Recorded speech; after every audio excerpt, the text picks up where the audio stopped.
Uyg'ur diyorida o'tgan bir necha yildan beri davom qilayotgan zulmlarning qirg'inchilik ishkanligi navbatda barg'ansir ko'p sohaga ma'lum bo'layotgan bo'lsa-mu, Xitoy hukumatining har qaysi joylardagi Uyg'ur muhojirlar to'piga ta'sir ko'rsatish va ulardan foydalanish yo'lida qilayotgan faoliyatlari ko'pincha holda diqqatdan mustasno bo'lib kelgan edi.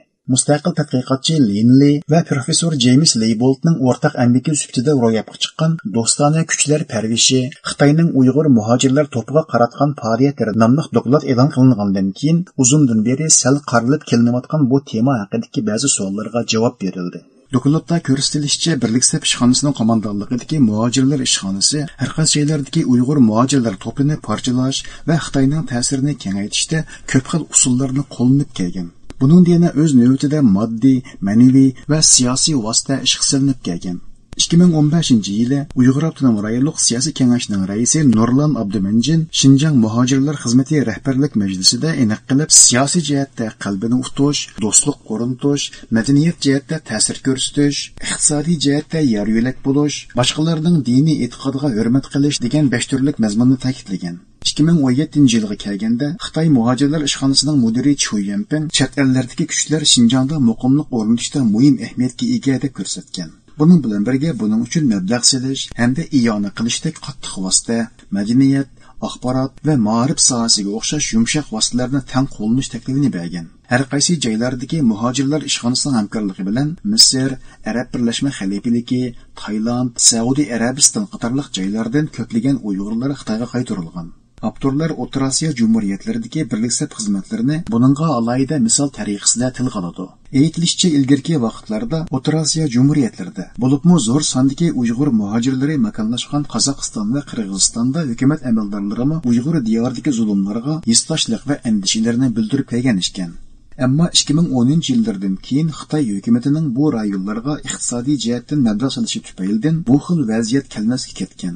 Ömer Ali Adilbek Uli boshchiligidagi Qozog'iston Xitoy birlashmasi va Xuyumi raisligidagi Qirg'iziston O'rta Osiyo do'stlik jamiyati deganlar Xitoy hukumatining birlik ishxonalariga bog'lanishli o'rinlar bo'lib, Xitoy haqidagi ijobiy tashviqotlarni kengaytirish, Xitoy hukumatiga qarshi faoliyatlarga zarba berish ularning doimiy xizmati bo'lib kelgan.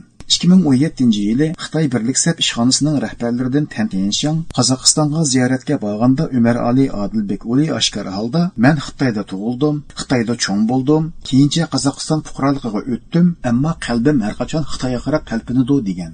Ömer Ali ko'p qatim Xitoy hukumati uyushtirgan axborot e'lon qilish yig'inlariga muhojirlar vakili sifatida qatnashib, Xitoy hukumatini madhiyalab so'z qilgan. 2021-yilning o'zida u Xinjiang muhojirlar do'stlik jamiyati uyushtirgan mushaqildagi yig'inlarga 3 qatim qatnashib, Kompartiyaning rahbarligida Xinjiangdagi qozoq xalqining qanday baxtiyor turmushga ega bo'lganligini men o'z ko'zim bilan ko'rdim. Qozoqlarning nufusi hozir 2 millionga yaqinlashib, ularning turmushi g'oyat zo'r darajada yaxshilandi. Kompartiya bo'lmagan bo'lsa, bular hargizmi ishga oshmagan bo'ladi degan. Shundaqla o'zi borgan joyda hech qanday qirg'inchilik yoki zulmni ko'rmaganligini ta'kidlagan. Xitoy muhojirlar ishxonasiga bog'lanishli tashkilotlarning bir muhim vazifasi turli yo'llar orqali muhojirlarga va ularning vatandagi urug' tuqqanlarga doir uchurlarni yig'ish bo'lgan. Bu bo'lsa vatandagi muhojirlarning urug' tuqqanlarini yo'riga edishda muhim rol o'ynagan. Buningda 1997-yildan keyin chet elga chiqqan barliq Uyg'urlarning hamda ularning vatandagi urug' tuqqanlarining xususiy uchurlarini, ularning siyosiy mavqesi, vatanga bo'lgan pozitsiyasi, dushman kuchlarining ashu muhojirlardan qanday foydalanayotganligi degandek ma'lumotlarni yig'ish markaz qilindi ekan.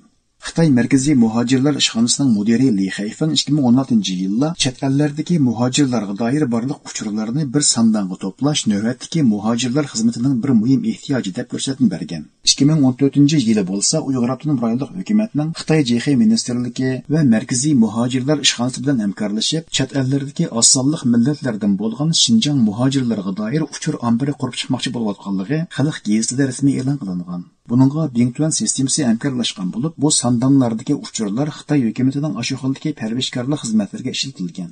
Xitoy hukumati bu xizmatlarni o'ngishli qanot yoydirish uchun Uyg'ur diyoridami muhojirlar tarixini o'rganish o'rni degandek muassasalarni ta'sis qilib, muhojirlar xizmatiga lozimli kadrlarni tarbiyalash, chet ellardagi muhojirlar orasida oshkora yoki yoshirin ravishda o'zlarining kontrolligidagi muhojir rahbarlarini yetildirish deganlarga nurg'un mablag' ajratgan. Bo'libmi taklif qilish va sirtqa chiqarish uslubida muhojirlarning gilg'i urish, muhojirlar ishxonasining xodimlarini chet ellarga avatib uchur to'plash, xizmatlarga yo'l ko'rsatish, Sharqiy Turkistonchi kuchlarni yetim qoldirish degandek ishlar ko'p qatam qo'llanilgan hamda bu vaqtda unumli bo'lgan xizmat shaklida xulosa chiqarilgan. Dokladda buning eng tipik misoli qatorida Pokistondagi bir necha jamiyat yig'ilindi. Bo'libmi Xitoy hukumatidan 200 ming so'm, taxminan 31 ming Amerika dollari iqtisodiy yordam olgan Rawalpindi Xitoy jamiyatining raisi Muhammad Nasirxon 2021 yildagi birlashma video yig'inida Uyg'ur avtonom rayonlik partkom va Xitoy muhojirlar ishxonasining amaldorlari bilan bir munbarda Amerika boshchiligidagi dushman kuchlarning Xinjiang haqidagi yolg'on yovdoqlarini fosh qilaylik degan temada so'z qilgan. Muhojirlar ishxonasining bu xildagi o'xshamagan taktika va usullar orqali o'z gumashtalarini tarbiyalash, shu orqali har qaysi joylardagi Uyg'ur jamoatini parchalash qilmish haqida so'z bo'lganda professor James Leibold mundaq deydi. The United Front system has really developed over time a kind of toolkit of influence operations. They're very instrumental, but they also birlik sap bölümü o'tgan mezgillarda bir yurish qurollarni va ta'sir ko'rsatish harakatlarini vujudga keltirdi. Shundaqla bu xil usullarni ular bu jarayonda o'rganib chiqdi. Qaraydigan bo'lsak, bu usullarning xili ko'p qismi va ular qo'llangan taktikalar bir kimga ziyon qilib ketadigan ishlar emasdek ko'rinadi. Masalan olsak, ular ko'p xil shaklda madaniyat kechiligi yoki madaniyat ko'rgazmasi degandek ishlarni uyushtiradi. Bu xil ko'rgazmani ko'rgan kishilar larzan muzika va shoh usullarni ko'rgach, ashularning tushuntirishlariga quloq soladi. Xitoyning ko'zida bo'lsa, ular har xil shakllardagi yozliq lagerlarni uyushtirib, chet ellardagi munosabatlik zotlarni o'niga taklif qiladi. Kelgandan keyin ularning kallasini yuydigan tashviqotlar bo'ladi. Yana ba'zida shu hukumatning yig'inlariga chaqirib kelib, dabdabalik sharaf nomlarini taqdim qiladi. Ular mushu orqali bu kishilarga psixik jihatda vatanning ularga qanchalik izzat ko'rsatilganligini, izzat qilganga hurmat qilish lozimligi, shuning bilan birga vatanning dushmanlariga qarshi turish lozimligi deganlarni singdiradi. Bu taktikalar Xitoy, Uyg'ur yoki Qozoq muhojirlariga ko'p qatim qo'llanilgan. Biz buning misollarini ko'rsatib o'tdik. Ammo mening demoqchi bo'lganim chet ellardagi hamma Uyg'ur Xitoy kompartiyasining qo'lidagi qurol deganlik emas. Dalaksicha, bu xil qurol qilingan kishilar bakla cheklik sonda. Ammo erkin va demokratik jamiyatga bu xil taktikalarning singib kirishi biz uchun bak jiddiy bir xiris. The nefarious actors from those who just want to participate in free and democratic society is the real challenge that we have, and really what we need is more transparency and more education. Xitoy muhojirlar ishxonasi va birlik sap bo'limining Uyg'ur muhojirlar topini parchalash va ularga ta'sir ko'rsatishdagi bir muhim chora ularning oshkora yoki yoshirin yo'llar bilan qo'llashi orqali barliqqa keladigan madaniyat faoliyatlari ekan. Bo'libmi sehrlik Xinjiang nomidagi madaniyat faoliyatlarida Uyg'urcha naqshi muzika, hatto Uyg'ur muqami deganlar doimli temalardan bo'lib, bu orqali Xitoy hukumatining Uyg'urlarga xos bo'lgan madaniyatni qanday qo'llayotganligi namoyon qilindi ekan. Buningda doimlashgan faoliyatlarning biri san'at umiki nomidagi artistlar guruhini ishga solish orqali Uyg'urlarning baxtiyor turmush kechirayotganligi haqidagi bayonlar o'ttirg'i chiqilgan.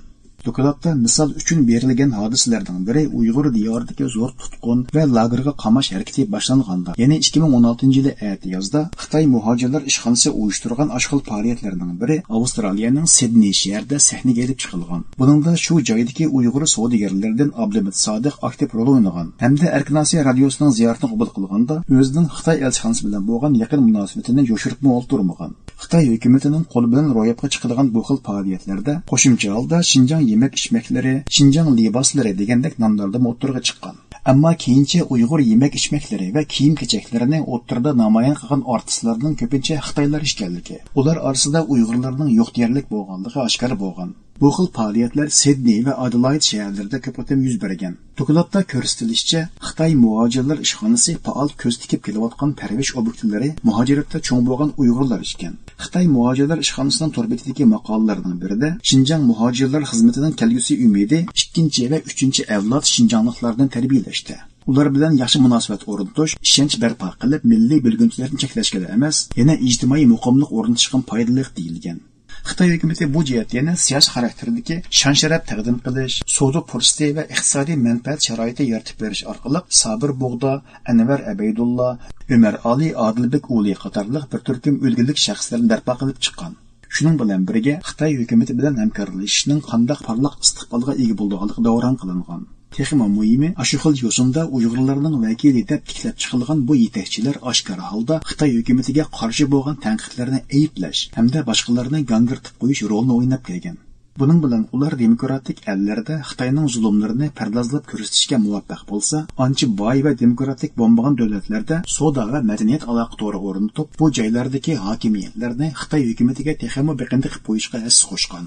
Xitoy hukumatining bu xil ko'p qatlamli madaniyat va savdo faoliyatlari orqali ta'sir ko'rsatish qilmishi haqida so'z bo'lganda professor James Leibold mundaq deydi. Overseas community groups that have links back to the Chinese Communist Party. I mean, what we see is if we start to disentangle the overseas United Front network, we see a whole range of...